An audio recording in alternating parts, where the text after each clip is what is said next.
Dad, like, how much for your car? And he was like, oh, fuel pump, oh, done for, shut it down, 30 years old car.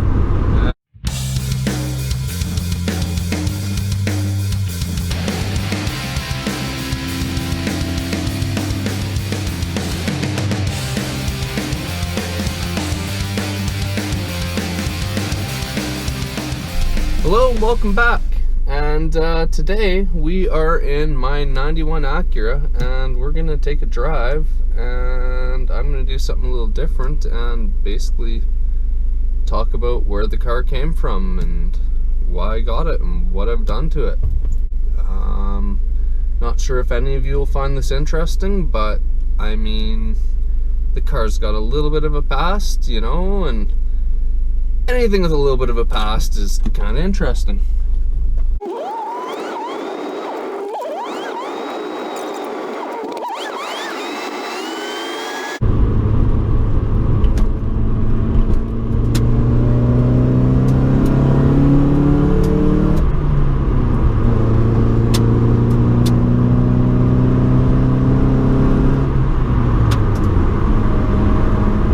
So yeah, I got this car from my dad, and actually I was part of him purchasing it too. He was literally looking for a beater, like anything cheap to get him to work for, you know, a year or two. He's kind of like the sort of guy that believes that a car, you just throw it out, you buy one, you drive it, you throw it out, which really isn't true, but anyways, he bought it as a beater for $1,000. I told him get that car because it was a 91 and I believe it had like 150 or even 140,000 kilometers on it. And I mean, we all know that that would mean that the bushings are all worn out and, you know, there's going to be things wrong with it, but being an old Honda, it's going to drive. There's no question about that.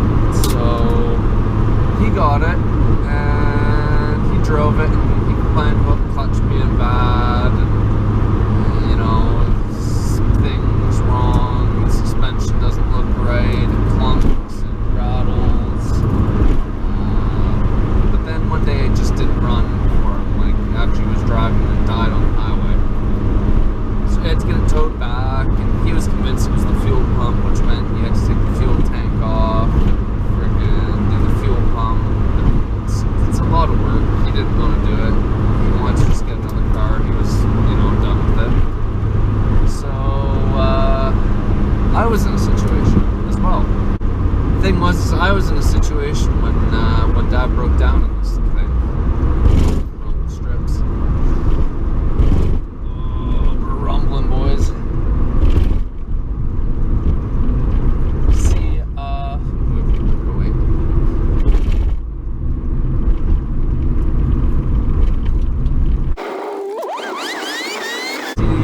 Situation was, I had a car I couldn't really afford. It was my 2012 Volkswagen Jetta. I was making payments on it, and it had issues. Like, I had to replace the timing belt because I didn't want it to snap, and the gas pedal literally broke where it pivots on the bottom on a lot of cars. Literally that point broke, and that was expensive, and the stereo stopped working. Headlights weren't out, intermittently. And I mean, like, I know that that's all Volkswagen things, you know, you get what you pay for, and you pay for an expensive German car, you get, apparently, still get what you pay for. I mean, anyways, I could have bought a Corolla.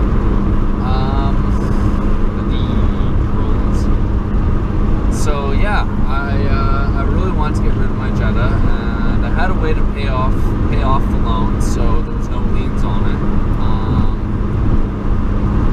But then that left me with no money, or I could put myself into debt again for another car. But I didn't want to do that. So I was like, "Hey Dad, like, how much for a car?" And he was like, "Oh, fuel pump, oh, done for, shut it down, 30 years old car." And I was like, "Well, can I have it?"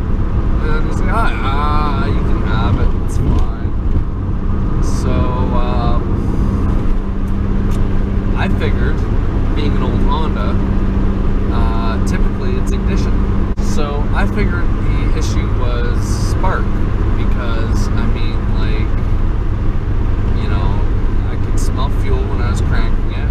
I was fairly positive the timing belt didn't go.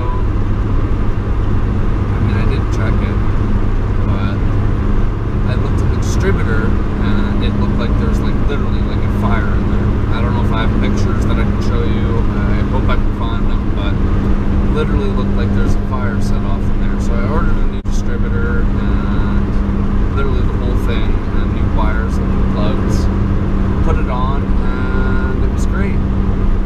The car basically worked flawlessly.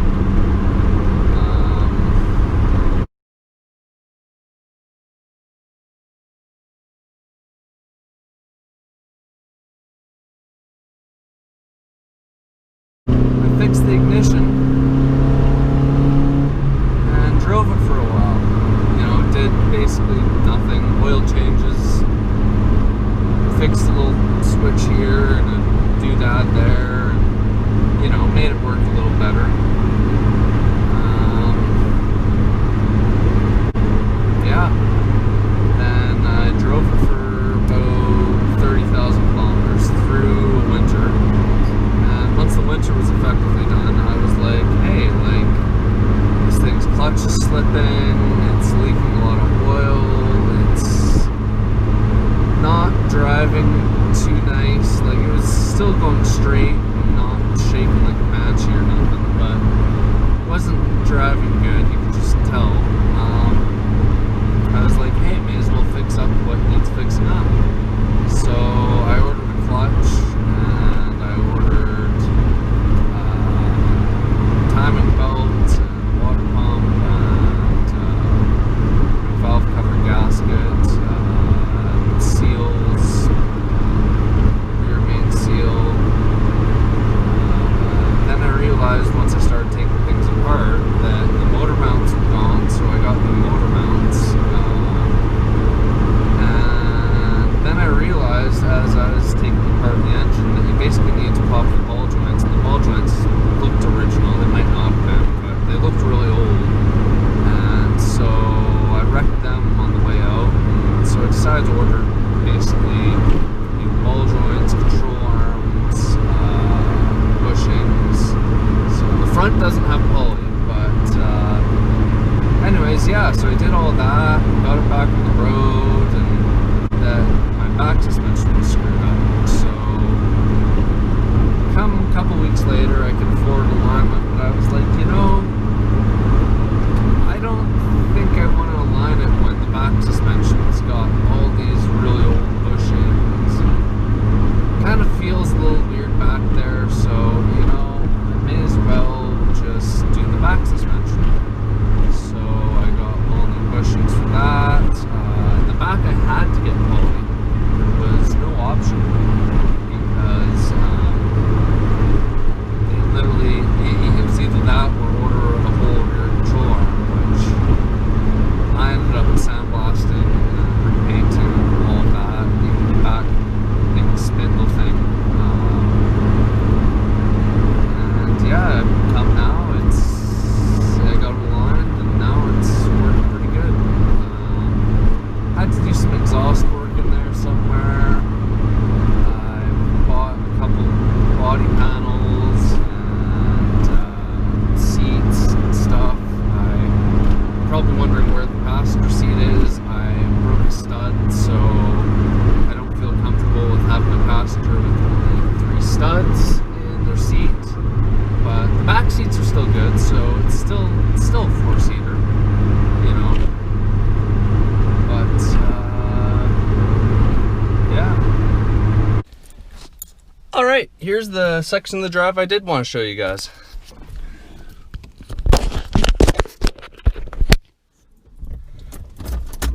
And that parking job too.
this must have slid onto the road a bit and they haven't been able to find a way to fix it. Must be the case.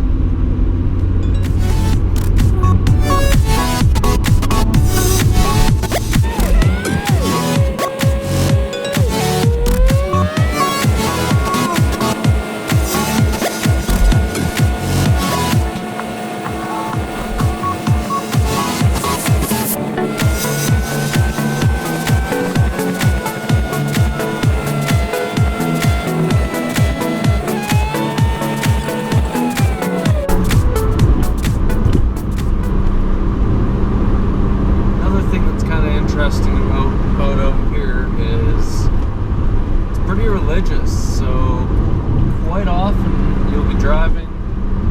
Wow, they got a fishing net. You'll be driving and there'll be a church in the middle of literally pretty much nowhere,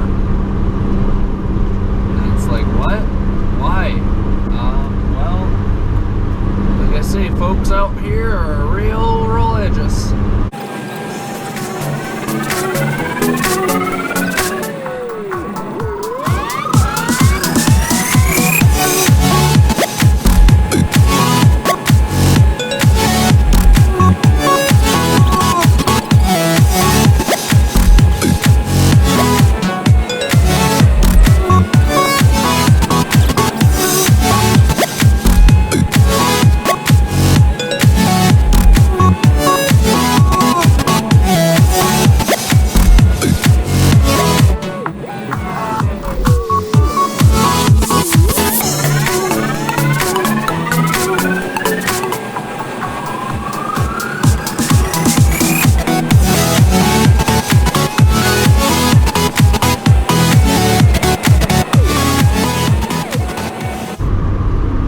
Keep in mind, this is literally about half an hour out of the prairies.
Alrighty, well, we ended up circling around and almost hitting Rumsey, and then we turned right on the road that goes towards Tolman Bridge and Trochu. So yeah, this is a little bit more of a even more bumpy road, but it's kind of neat. I figured you guys might be interested.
Tolman Bridge, which is basically in the same valley, just about, I'd say 30, 40, 50 kilometers down the road. I mean, it's a little further than that if you're actually driving it, because it doesn't go straight through the valley, but, yeah.